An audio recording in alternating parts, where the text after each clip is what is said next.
a short time ago, President Trump dropping a climate deal bombshell.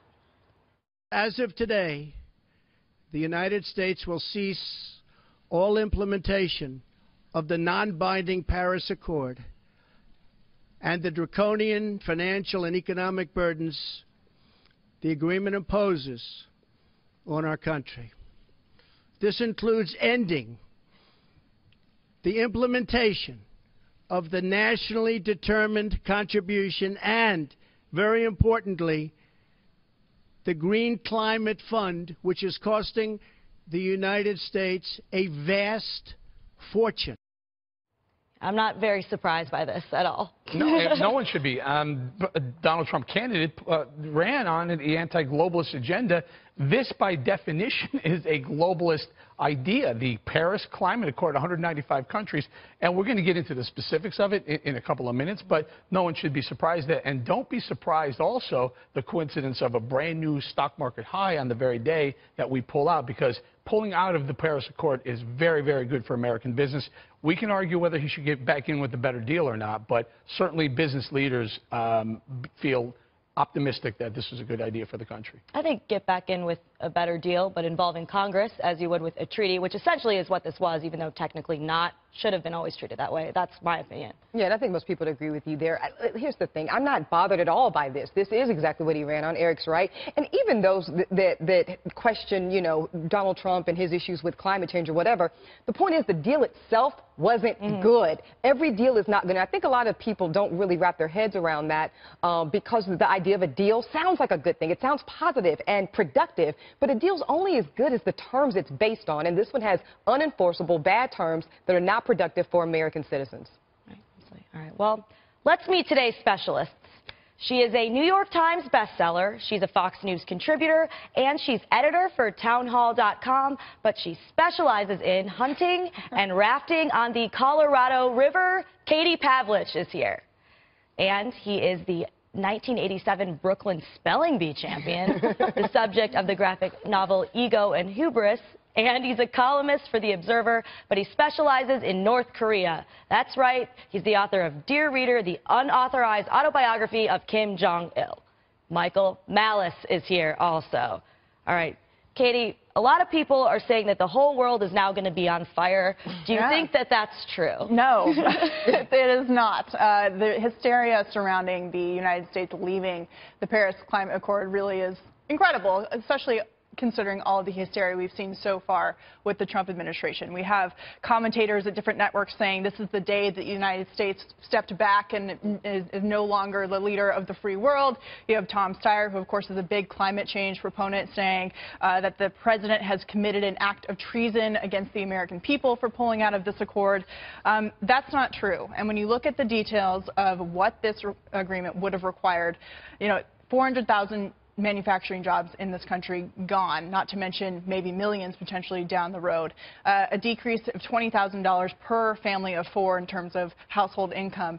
$3 trillion of lost GDP, according to the agreement. And the issue also is the international community seems very upset that we're leaving. Well, what if the United States pulls out? Well, then other countries might pull out. Well, first of all, that shows that we're still leaders in the world, number one. And second of all, the United States for a very long time has been the funder of pet projects and slush funds for the international community that actually don't do a lot of good and don't handle the problem that it's supposed to. I think that the president sent that message on the campaign trail that those days are over, and this is the first step to stop American taxpayer funding to go towards one of those slush funds that really wasn't going to solve the problem of climate change. Right, absolutely. And again, climate change, I am someone who certainly believes that it's real. I just really don't buy into the idea that regulations are always the answer. I'm more one of those market people. I think things like property rights could get involved. And also, you can't have all these regulations if you want to create new businesses, and that includes businesses that are green energy. So I would like to see there be some sort of deal, though, Eric. Something you said was if we get back in, I would like to see there be some sort of deal, but following the proper channels of a treaty. Let's just talk a little bit. Katie points out that both the Heritage Foundation and the U.S. Chamber of Commerce estimate the GDP loss somewhere around $2.5 or $3 trillion over 10 years. That is substantial. But here's why. I mean, let me explain exactly why it costs us GDP. When a lot of this is focused on the automobile industry. So all these car companies are being told they have to increase CAFE standards. It's their miles per gallon standards. So they're forced to make a lighter and lighter car. Costs a lot more money to use aluminum in a car than steel. So it costs them more. That goes on to the consumer. But also these cars are less safe. So the insurance costs are going up to consumers as well.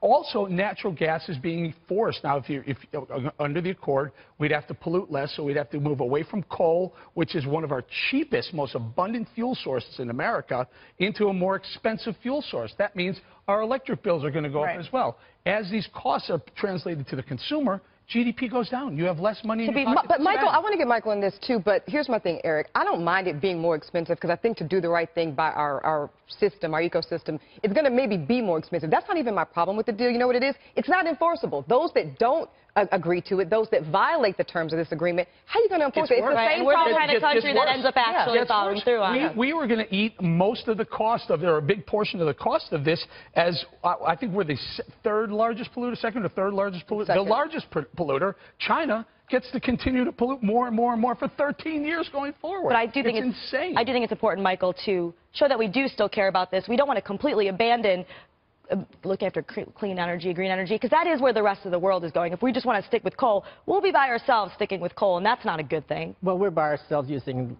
feet and yards, and that's pretty fine with me. See, I agree with Katie. This isn't about leadership. This is about obedience and submission of the American government, the American people, to a new world order. Now, here's how I determine what the facts are here. If you look at markets, price determines information. If aluminum goes up, that means there's either less demand, there's more demand, or less supply. If you look at all these predictions, they say that we're all going to be underwater, and we should have been underwater in the 90s. If this was all true, beachfront property prices would be collapsing, because all those people in the real estate industry would be selling, because they're thinking the long game, and they're like, well, this is going to be worse in 20 years, and we're not seeing that.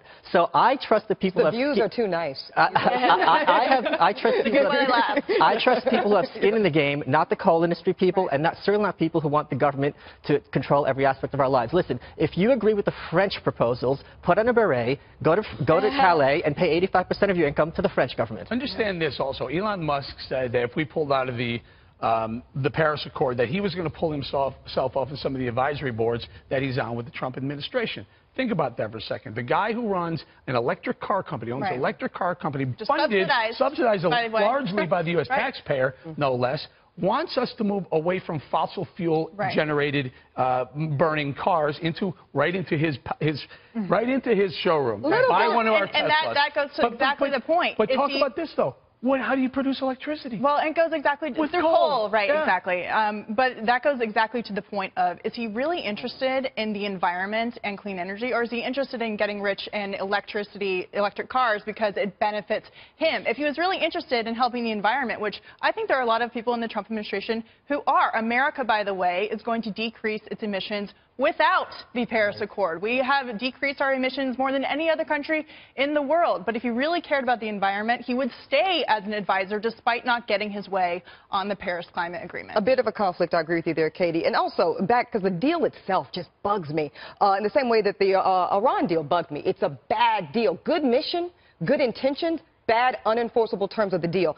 France, Germany, and Italy already saying that the deal, quote, cannot be renegotiated. That's ridiculous. Yeah. Every deal can, by definition, be renegotiated. Should we touch on one other thing? Who signed this deal? Who thought it was a great idea for us to reduce our emissions by 28%, pay the vast majority of the money that's going, a transfer of wealth from us to developing nations? Who did that? President Obama. Thank you, sir. One more thank you, President Obama. All right. Okay. Well, not surprisingly, the media are pouncing on the irreparable damage they claim the president will cause by pulling out of the climate deal. Take a listen. With the U.S. pulling out of the Paris Climate Agreement, scientists are in agreement, or a majority of them anyway, that we are going to see temperatures rise. Let's first look scientifically what that means. Well, rising seas. We could see the seas continue to rise, and we could see flooding in major cities such as New York City to Shanghai. Deadlier heat waves would be more abundant. We'd see droughts, wildfires, mass extinction in the natural world. Ecosystems would be disrupted. Coral reefs would bleach out in the oceans. And get this, Jake, low-lying countries such as the Marshall Islands would disappear entirely. Ebony, he's saying this about the deal. We're talking about a deal. We're not talking about ultimately actions or what's ultimately going to happen in terms of emissions and regulations. We're talking about a specific deal. Without this specific deal, all that's going to happen, I feel like no. And if you listen to him, it sounds like it's the rapture. You're expecting half the people just vanish from the face of the earth. We've been hearing these predictions for at least 30 years. None of this has happened, and at no point are they like, wait a minute, maybe we got something wrong. The idea that climate change is automatically man-made, and the idea that it's automatically a catastrophe are two logical leaps that they're making whenever you talk about this issue. I feel like I was watching Jack Van Impe for a while. Let's slow it down, though, Mike. So I agree. That's a bit far of a leap. But obviously, I do think there are things we can and should be doing to be more responsible consumers of our earth and globe. But that everybody, I think we're all in agreement here, that is very different than applauding this as a good deal. And let me make one more point. If Trump pulled out of the agreement and said unilaterally we're still going to meet these goals, he would still get attacked because what they really want is for the U.S. to have some kind of international consensus as opposed to us doing anything of our own volition. Absolutely. Yeah. And I don't mind us having consensus personally, but not when it doesn't have an actual benefit. You have to look at the end result. Is the Paris Climate Accord actually going to reduce the Earth's temperature by 4 degrees? Absolutely not. And this idea that they have all these predictions, which I was confused, was that Al Gore or was that an anchor from another network there? All those predictions I'm pretty sure I saw Al Gore make in 2002 when his film that came out, An Inconvenient Truth, that was completely debunked yet used in classrooms across the country to sell climate change. As you said, in the 80s and the 70s, we were told that the Earth was going to freeze. He was talking about rising sea levels. I'm from Arizona. Arizona used to be under an ocean.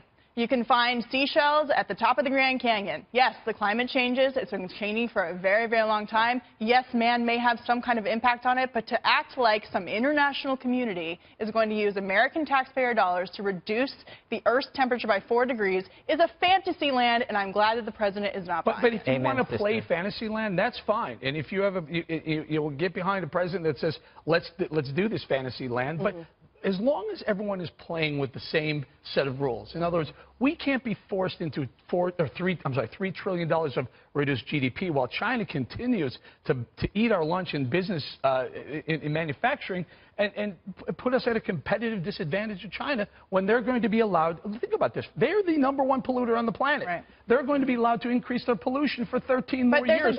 We're required to pull back or we're fined. There's a difference between pollution and climate change. And I think they mix the two. Nobody wants to be a polluter.